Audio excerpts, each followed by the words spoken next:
Hey,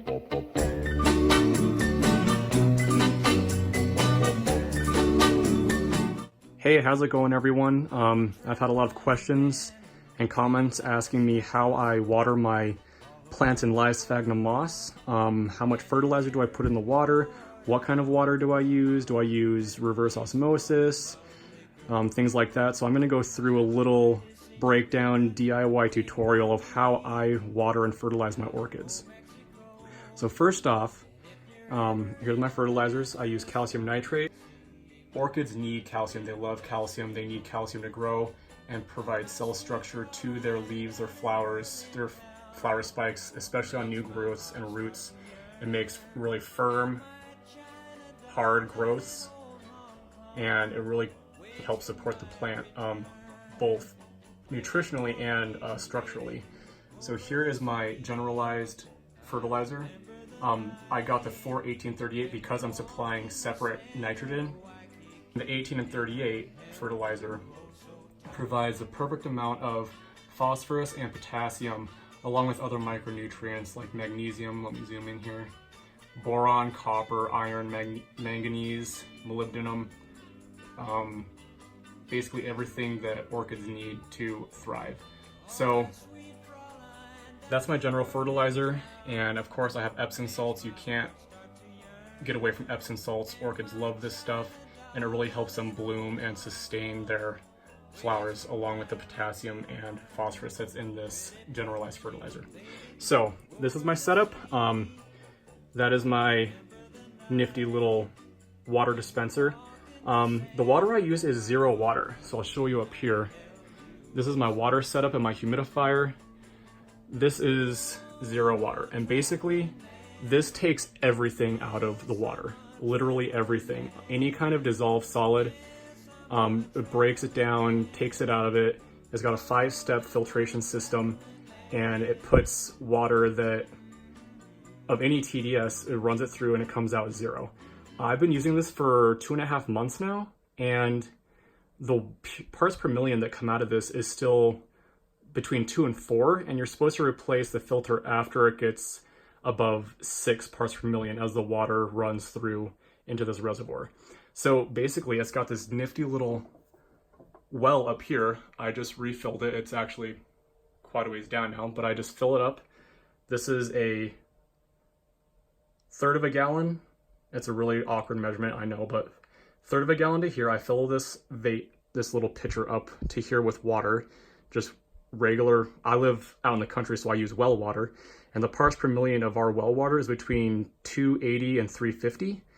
So we're not really high, we're not terrible, but it's still not ideal for orchids. So I fill this up with well water to here, pour it in here, it runs through, and it comes out with 0 parts per million, which is perfect for use on orchids.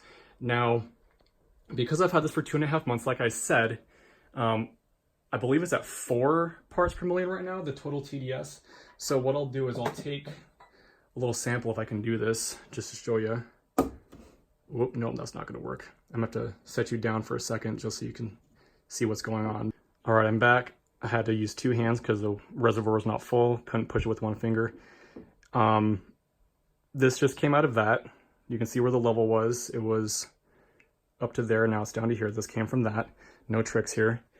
And basically what's gonna happen is I'm gonna put my TDS meter, this is a TDS pen, and this guy tells me how many dissolved solids are in the water. So I'm gonna set this guy in here like this. Okay, we're up to 5 now. So that's still great for orchids, it's perfect. If you can use water that's 0 to 15 just to start out, rainwater usually contains between 10 and 15 just because, you know, if you're collecting it off your roof is going to have some dissolved solids from debris that gets in your gutter system. But anyways, this is ideal. This is perfect for using on orchids.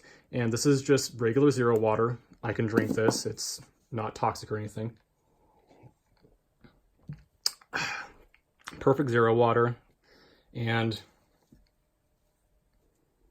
yeah, this is what I use to mix up my nutrients. So I'm gonna put this aside. Actually, I can just pour it in here. Use this as part of my water.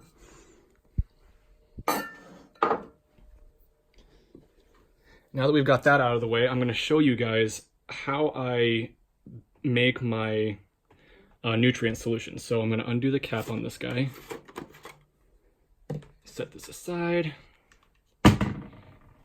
and I just use pinches. Now remember, the lower the TDS, the better. You don't want to go over 400 during the summertime when they're in active growth, because it'll either burn root tips or it's just too much fertilizer for your orchid to use and it will not like it. So I'm going to start off with this. I always start off with this. This is the generalized fertilizer mix. This is going to make up probably half of the total concentration of my parts per million in my solution. If I put these in at equal parts, that's going to be almost 20, 18, 38. 15.5 plus 4 is 19.5, so we'll round up to 20.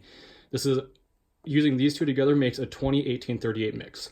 Now, to get extra magnesium, we're just going to do a tiny little pinch of the magnesium sulfate. So as I go through this, I'll let you know what I'm using, how I'm mixing it up, and what the total ppms are. Because it's fall, I want to keep the water I fertilize with below 300. Actually, I want to keep it around 250 for starters, just because it's still fall. It hasn't quite got down to wintertime yet. I've got my lights set at 13 hours now. Come November, well, it is November, but come the end of November, beginning of December, I'm going to be taking them down 15 minutes a week, so they'll be down to only 12 hours from December till about February, and then I'll start bumping up the lighting again. But anyways, rabbit trail, sorry. We're going to mix up this nutrient solution, and let's go step by step. So take this guy down, and remember, I only add pinches because the total TDS of this just came out of my zero water. Okay, no, that's at 3. I don't know if you can see that very well. Let me get over here. So that's at 3. The water I had in there, that was at 5. There may have been salt buildup from soap or something in that from when it was washed last, but this water that came out of there right before I drank out of that vase was 5. So we're at 3 right now. Now, because we're at 3, we're just going to assume that's 0. So right now, I'm going to just add a little pinch of this. And because this is the general fertilizer, I want to make this about half.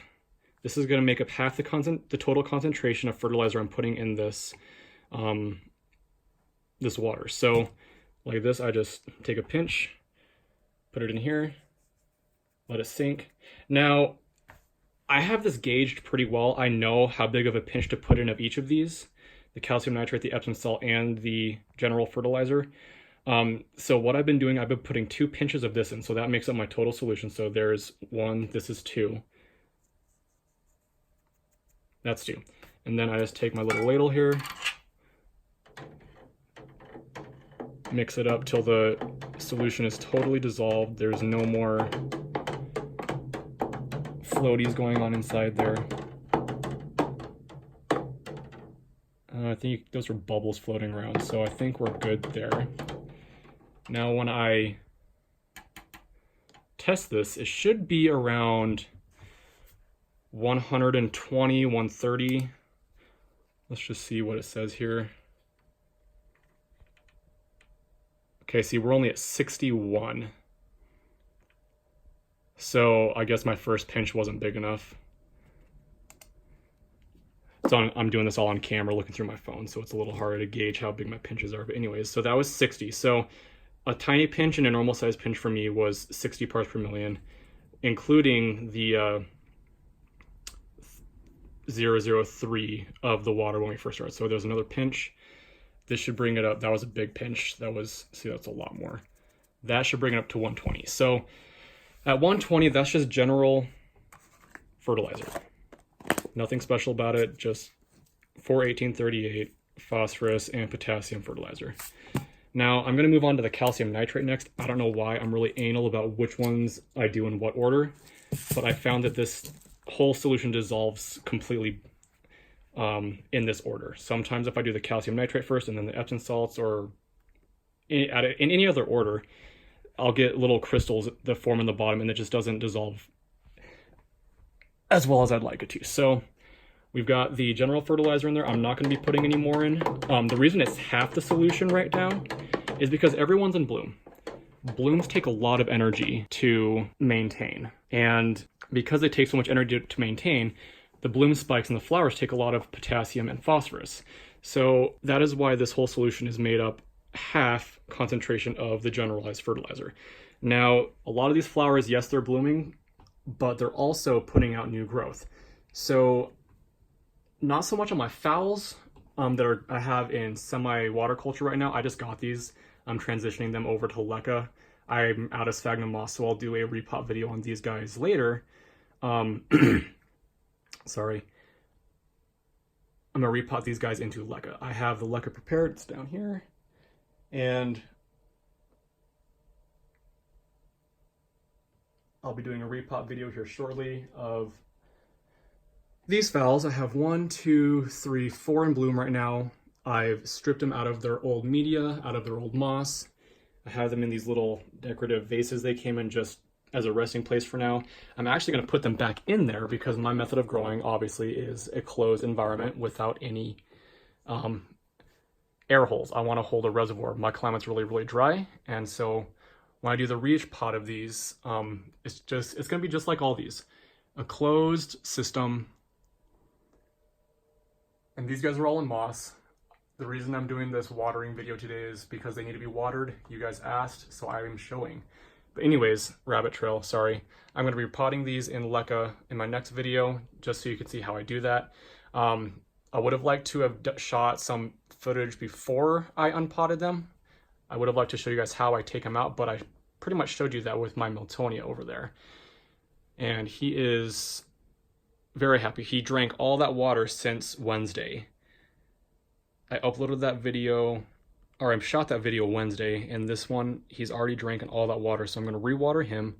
I'm going to water everyone else in sphagnum moss that need it, and I'm going to do my next video, a repot of those 4 Phalaenopsis. Sorry, rabbit trail. Anyways, back to the video. Half of the solution, like I said, is this calcium nitrate. So that should be totally dissolved now. Take this guy out. We're going to check out our parts per million.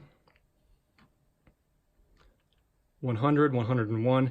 That's perfect. I want to keep it around 200 because I'm trying to slow down the fertilizer just because in their natural environment they wouldn't be getting as much fertilizer this time of year, so I'm trying to mimic that with how much I give them manually. So we are now onto the calcium nitrate. So the calcium nitrate, it's a pelletized version, little beads, and this is really concentrated. So I have to do a tiny little pinch of this. Sorry, I can't see what I'm doing. So tiny, like, there's like 15 grains beads in there. I'm just gonna put those in there. And this takes a little bit longer to dissolve, so I'm gonna be stirring this for a little bit. I'll fast forward you so you don't have to worry about watching the whole process. All right, we are dissolved. Ooh, I should put the lid back on that.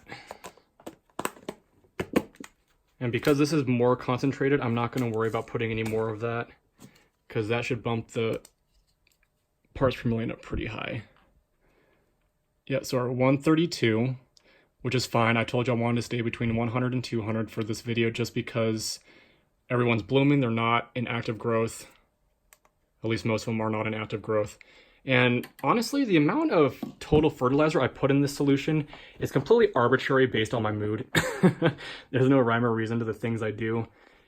For my orchids, I just kind of wing everything, and so far it's been working. For those of you who don't know, I never used to grow orchids. I started growing orchids this year. My family's always had at least one orchid in their house. My grandma, I remember, she always used to grow orchids. She would, she had a southeast facing window, and she had a little table she put right in front of it, like a bench table. And I don't know how she grew her plants, but she had tons and tons of flowering plants, orchids, Christmas cactus, aloe veras, and even the aloe vera, they would bloom for her. And I I guess that's what got me back into growing orchids. I mean, I'm a biologist, I've always been into growing plants and whatnot, so I have a knowledge on how to do that. But I've never ever grown orchids till this year. Like I said, I started in February of this last year, 2018. February 2018 is when I first got into orchids. And that's because I went to visit my sister in Hawaii, and I visited Kawamoto Orchid Nursery in Honolulu. And I was just blown away by the variety of orchids. When I was growing up, I just thought it was these. I thought it was Phalaenopsis. I thought that's all there was. I thought that's an orchid, that's all there is. And I never looked into it because, they just weren't my passion. And now all of a sudden I go to this orchid nursery and I was like, wow, wow, wow, wow, wow. What on earth have I been doing with my life?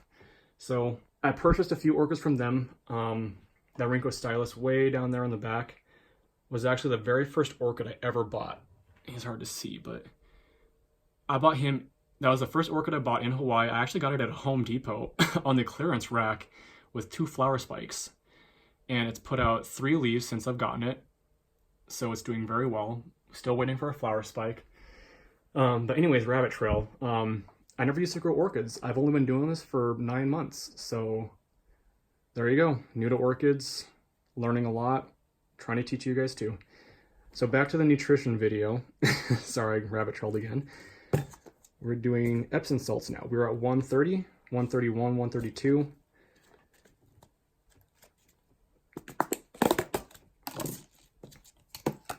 And this, man, that's really harsh.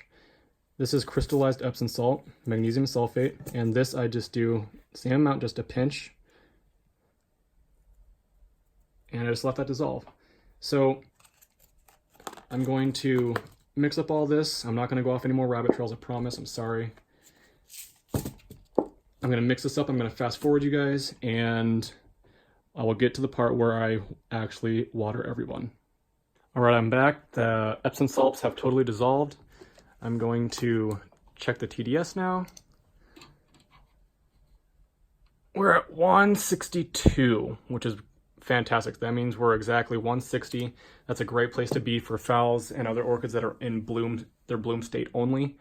As you can see, I have a lot of Phalaenopsis in bloom right now and spikes going crazy. So these guys, they don't need as much fertilizer because they're setting buds and maintaining flower spikes. They just need enough nutrients, since they're not in active growth, to support their blooms. So I'm going to get to the part where I distribute the nutrient solution and show you guys how I water these in live sphagnum moss. All right, I am back. I have put my nutrient solution up there on my little shelf.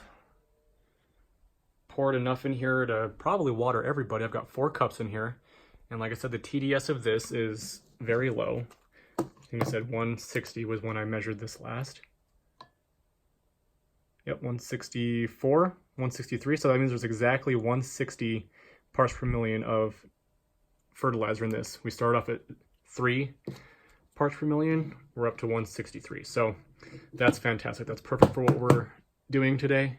We're watering these guys, and you don't give them very much water. Everyone's asking how much water I put in here. I don't put that much. So as you can see, there's barely any water left.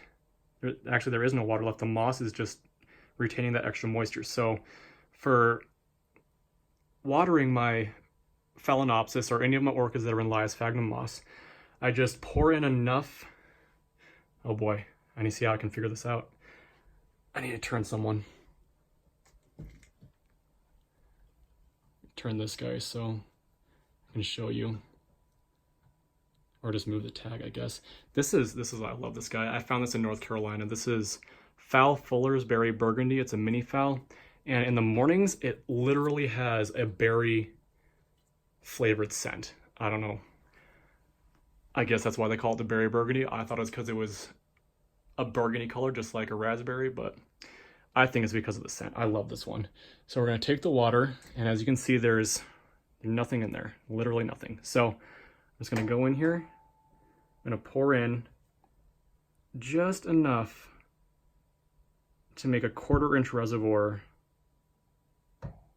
Whoops, that's about 1/2 inch, but it'll be okay. The moss will soak a bunch of that up since it's been dry. But there we have it. That is how I water all of my phals in live sphagnum moss. Like I said, the moss is going to soak up a lot of this solution. Probably that one especially, it's actually starting to get brown tips on the moss. So this one I'll probably give a little bit more just because the moss is a little more dry than the rest. But look at these roots. I mean, look at the growth tip on that. That's about a 1/2 inch long growth tip. It's literally maybe 3/4 of an inch. Now the reason this leaf is senescing is I bought this from Norman's Orchids. That's not the reason why it's senescing, but I've had it for about a month now. Actually, about a month. See, that leaf just came off, so I throw that away. It's making a flower spike.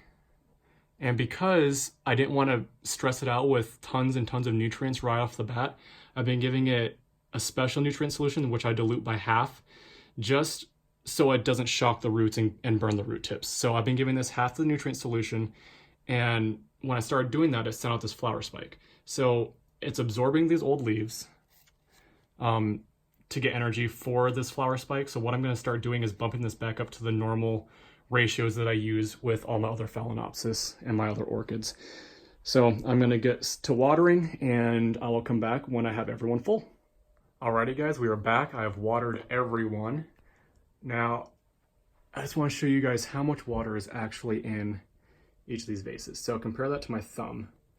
You know, that's about 1/4, 1/2 inch of water in the bottom of each vase. So as you can see, this guy soaked up a lot of water.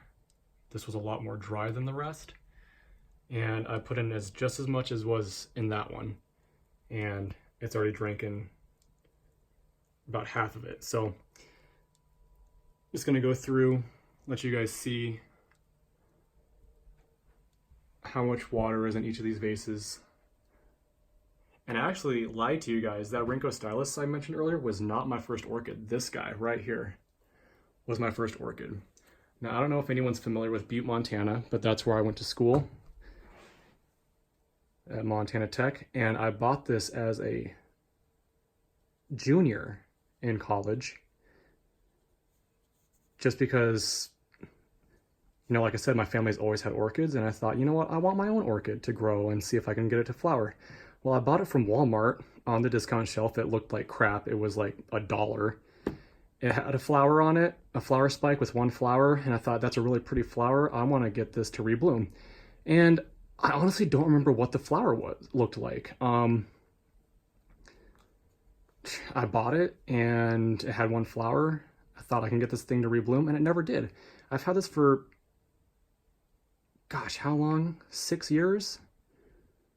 5 years, and it's never rebloomed. And it never grew and never did anything while I had it, but that was obviously back before I knew how to grow these. So while I was in Hawaii, I called up my mom and said, hey, take it out of that old nasty bark it's sitting in, get it in full water culture. And she's like, well, what the heck does full water culture mean? I said, take it out of its media, rinse off the roots, and just stick it in a glass vase and let it soak with water every day with a little bit of tea and lemon for, you know, the whole day. Just let it sit all day and then take it out at night, stick it in a little plastic baggie to stay humid, because it only had 4 roots on it. They were about this long. They were really dried up and almost dead. And it had 4 leaves on it. And I told her to do this back in April while I was still in Hawaii. And it's grown, it had these 2 leaves, and it actually lost 2 since it started growing again, but it grew 1, 2, 3, 4, 5, 6, 7. It's grown 7 leaves since April, after I told my mom how to take care of this thing while I was gone. And when I got home, I repotted it in moss, and it's, guys, it's going nuts. Look at this root growth. 3 roots just right there. Let's see if I can find some more. There might not be any on that side. Nope, guess not. But those were, oh wait, what's that in there? There's one right there. I'll put my thumb on it so you can see it. There's 2 right there by my thumb. But anyways, look at this. It is exploding with new roots. Look at all those roots. I thought that one was a flower spike. I was like, yes, I'm finally going to see a flower, but no, it's a root. So hopefully with the temperature drop and the change in seasons, it'll give me a flower spike off this side. I'm hoping it'll give me a flower spike inside there. There's nothing in there yet, but I'm hoping and praying it gives me a flower spike this year. Like I said, I've had this for 5 years. I've never seen it rebloom. I have no idea what the flowers look like. I want to say they're all light pink color, miniature light pink, but I could be totally wrong. Like I said, I have no idea what this is, what it looked like. I cannot remember, but I knew I bought it for some reason, so we'll see. Anyways, to go through the rest of these, I'm going to repot this in leca with those other ones. This is a Phalaenopsis bellina. There's the tag. And the dude who had this, that nursery, wrote all over it. I don't know what that means, but it's a bellina, and it's about to bloom. Again, this is the first rebloom I've gotten on it. It had flowers on here before it was purchased, and then it's just put out this one. So I'm excited. This is a rebloom. I'm really excited about that. There's my no ID Cattleya. I found this guy in Hawaii. Got a sheath inside there, so I'm happy with that.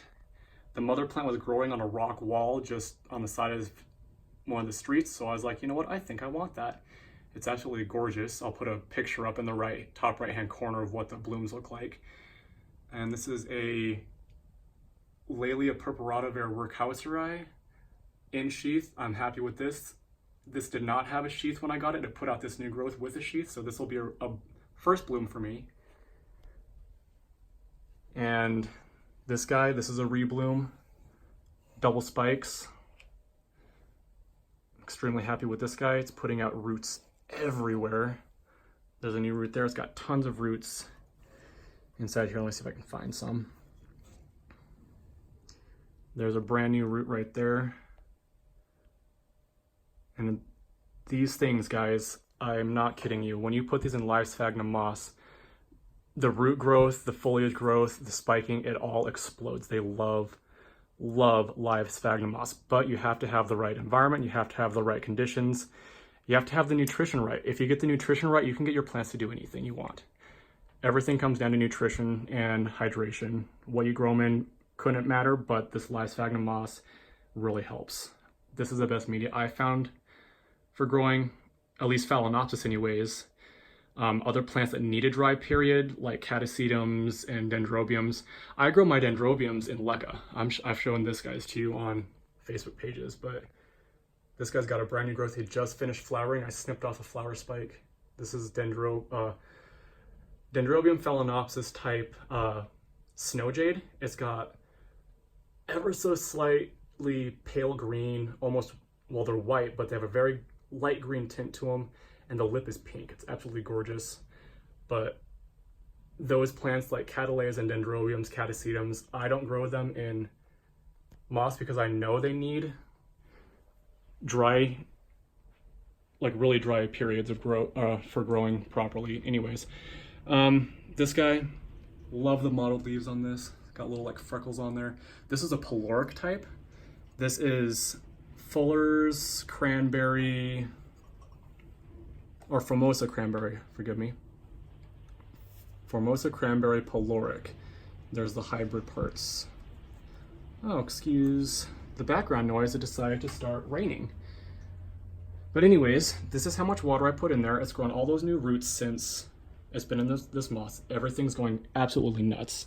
This is Bellina ver alba. This has white flowers and they smell like Fruit Loops. I love this one.